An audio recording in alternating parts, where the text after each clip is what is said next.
About 3 months ago, I moved to Tokyo. When I did so, I brought about 2 suitcases with clothes and a messenger bag with a laptop and a camera, and that's about it. So kind of had to start from scratch here. Some things are kind of easy, you know, building a living room, you get a sofa, you get a TV, and some things are a little bit more difficult.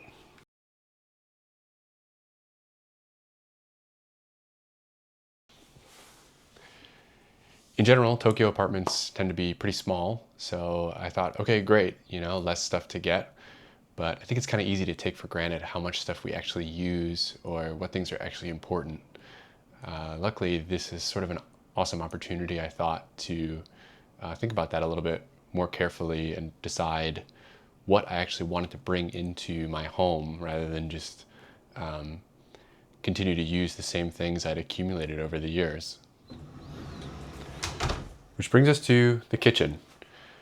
I love to cook, so I knew this was going to be a space I was spending a lot of time in and something that I really wanted to get right. I'm also really familiar with cooking. It's something I've done for a long time. So I sort of know what it is I like, but before we moved, I never really had to think about exactly what that was, putting those together in a list or going out and choosing between different items, especially when budget is an issue. So with that said, yeah, and this is it. This is the whole kitchen in the unit. So you can see I've got a little 2 electric burners. I've got a teeny tiny little sink, and everything here besides the sink and the burner I put in myself. So let's talk about it.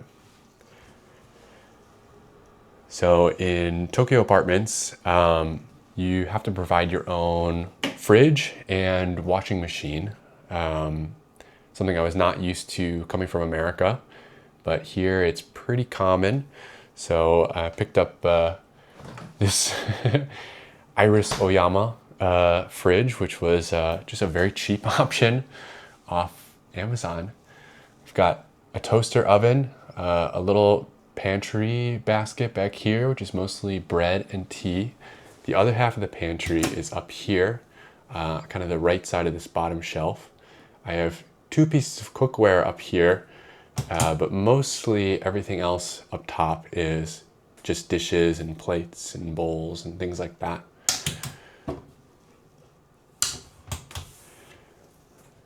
Coming around, you can see the knife rack I put in and the knives I chose to pick up, which were a simple chef's knife and a petty knife. Both of these are made in Japan by Henckels. And a lot of the things I picked up were made in Japan, primarily because importing is really fucking expensive. So anything I can get that's made here just saves a little bit more money on costs and stuff. Personally, I think I probably would have preferred a paring knife instead of a petty knife here, but in terms of the 2 knife sets that I saw available, this is what I picked up. I also have a pair of kitchen shears, which has a little bottle opener here, which never ever gets used, and a peeler, which is surprisingly useful for shaving vegetables and things like that. You can see my little lineup of olive oil. I've got chili garlic oil. I have some white vinegar and then salt and pepper. Still trying to figure out kind of a better salt pepper setup. I'm very used to having Maldon sea salt flakes and kind of finishing salt somewhere. So if you know where to get that in Tokyo, let me know. I have a little set of utensils. These are all from Karote. Not really sure much about this brand, but you know, I wanted to get a pancake turner and a set of tongs. Ended up being cheaper just to get the whole set like this than it was to get those 2 items. So that's what I ended up with. You can see my teeny tiny little cutting board. Now, if you're familiar with cooking, you probably know that in general you want the biggest cutting board you can get, and personally I prefer a thick cutting board. So why did I pick this one? Well, the answer is space. It fits perfectly between the range and the sink. And this is kind of the only counter space in the unit. So obviously super limited with what I can do, but this fits in here and usually is enough to prep what I need. Around the walls, actually this whole area is magnet. So I have a couple of kitchen towels and some like rubber bands and little ties in here. And this has got dish soap, a meat thermometer, and freezer bags, along with a paper towel holder. And all of these are just magnetic. These are just picked up at Daiso, which is like the equivalent of the dollar store, or one variation of it. And yeah, so if I wanted to start a fire, I could just put them right over the burners here, but instead they're just stuck onto the fridge.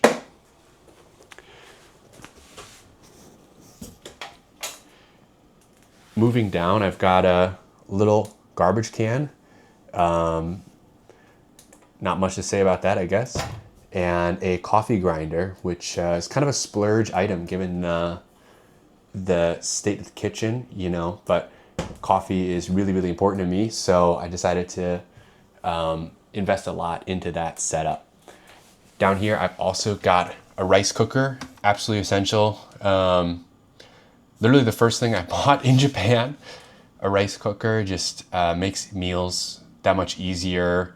I love to set it before I go to work. That way, come home, have fresh rice, just can prepare the rest of the meal.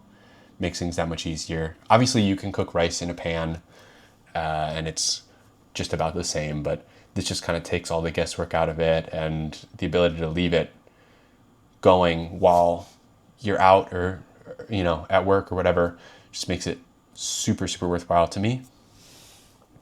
And then here I've got a continuation of the coffee setup. So I've got a Chemex. Not super common here from what I can tell. You can get a lot of single serve drip coffee makers like Hario V60, but this is kind of like get a full pot of drip coffee is a little bit more specialized, it seems. But, you know, you can get it on Amazon. I have a little scale, which I mostly use for coffee, not much of a baker. As you can tell, there's no oven. A lot of Japanese kitchens will have a fish grill, which is exactly what it sounds. It's a small grill intended for fish, but this one does not. So yeah, doesn't really harm me. Like I said, not a baker, but yeah, that would be the thing that I would use this most for. And then I have a temperature control temperature control kettle. So this can do a couple of different presets and keep water hot over time. Just really nice for making coffee and tea and things like that.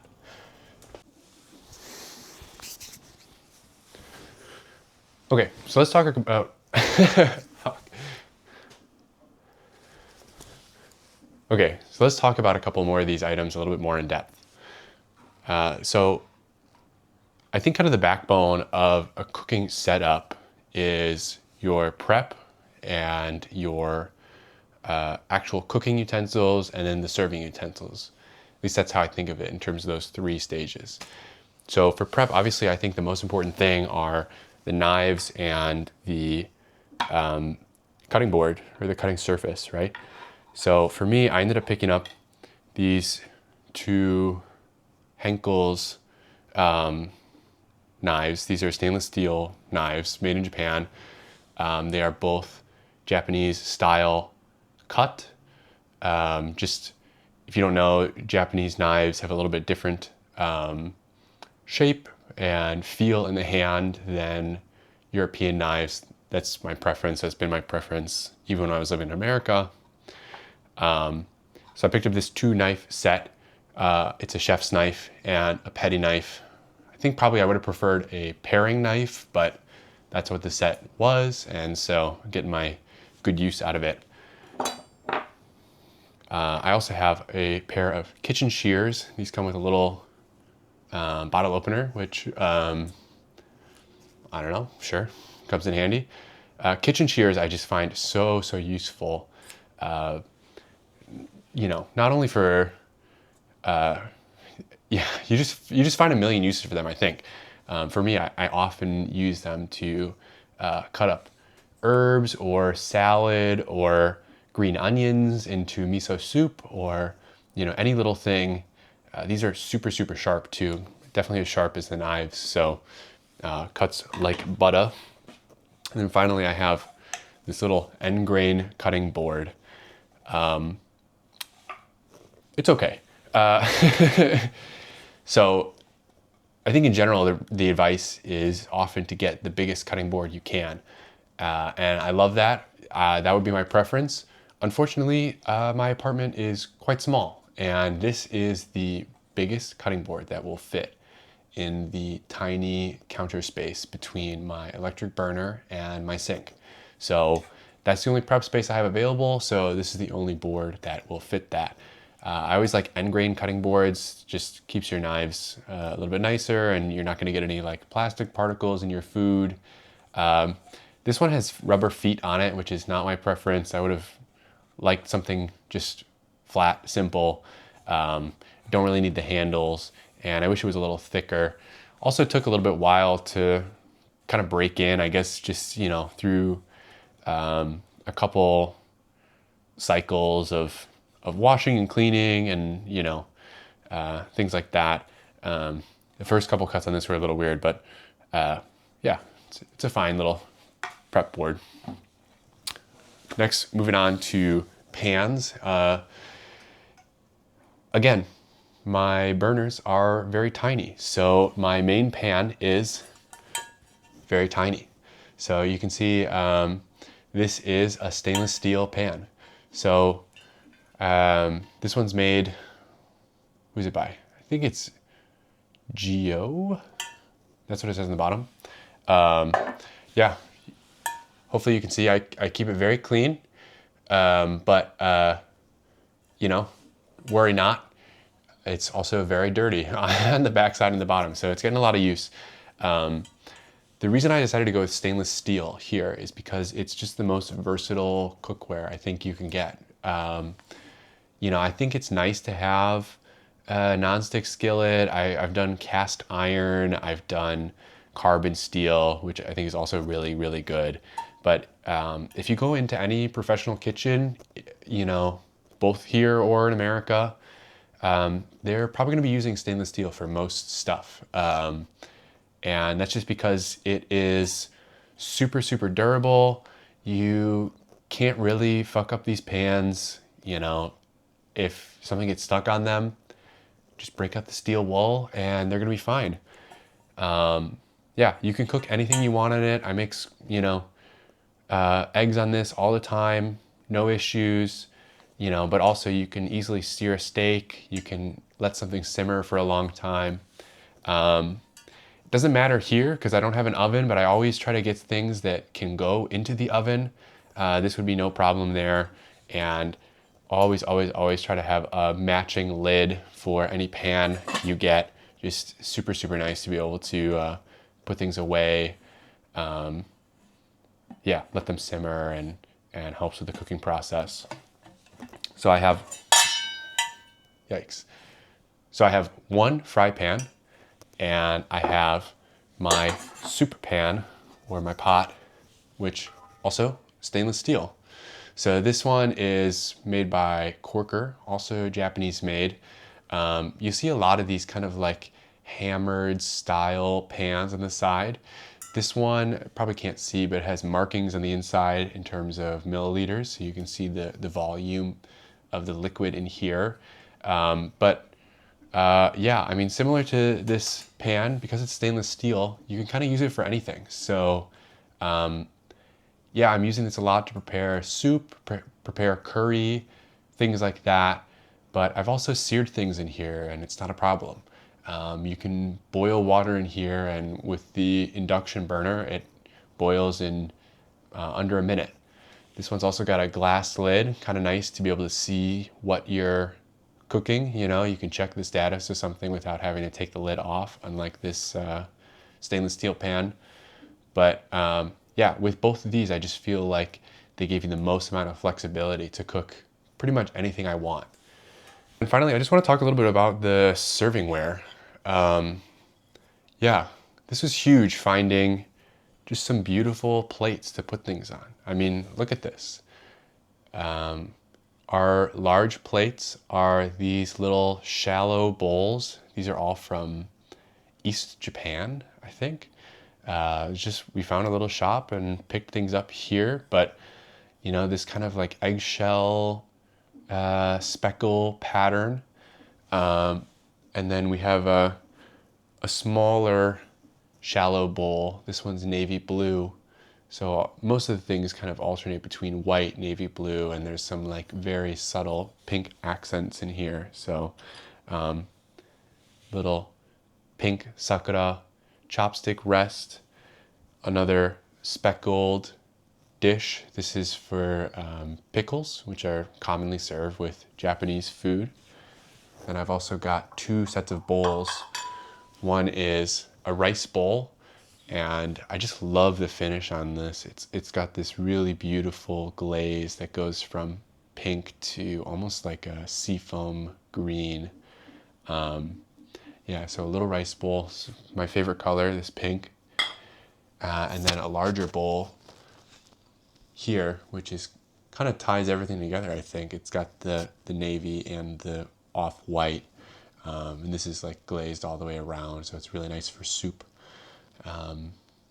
Yeah, but you know, I think just having beautiful plates and dishes, it was something I sort of neglected early on just because I couldn't afford nice plates. But these weren't even that expensive, and you know, I think just putting a meal on here elevates it that little bit, and just taking a little bit more time to try to plate things nice, even in my own home, really just, yeah, makes the meal a little bit more special to me. So when building this kitchen up from scratch, I had a couple of key considerations to make. Sort of in no particular order, those were I had to keep it very minimal. It's a very small space, right? So I can't just bring in whatever I want here, you know. When I lived in Chicago, I had probably 10 different pans that I all had a different use. Here, I needed to keep things very tight. You know, I have two burners, so it's not saying you only have to have two pans, but too much more than that, and it's not very useful. I also wanted to have nicer things. I'd rather have fewer things that are higher quality than more things that are of worse quality. And finally, budget, right? So I, you know, had to be very conscious about the budget on things. So I tried to find a nice knife set that I would get. Just two very high quality knives that I know I'm going to use all the time. With utensils, you know, I really only wanted the pancake turner and a set of tongs, but buying the whole set was cheaper. And yeah, do I need two ladles? No. But yeah, that's how we ended up with that. This is not a perfect setup. It's still evolving. I think there's things that are missing here. So, you know, on the utensil side, I still really feel the lack of a wood spoon. I would like some cooking chopsticks, some long cooking chopsticks. On the pan side, I really wish I had a large pan, maybe like a smaller Dutch oven, something I could kind of leave something braising in all day. Yeah, but it's a work in progress. And so, I had to get something that I knew I could get up and running efficiently and make this space, small as it is, as versatile as I could. So this is kind of what I ended up with. And I, just thought people might be interested to see kind of how a minimal kitchen setup works, how a tiny Japanese kitchen works, and how cooking in one works. So yeah, hopefully that was a little bit of insight into that.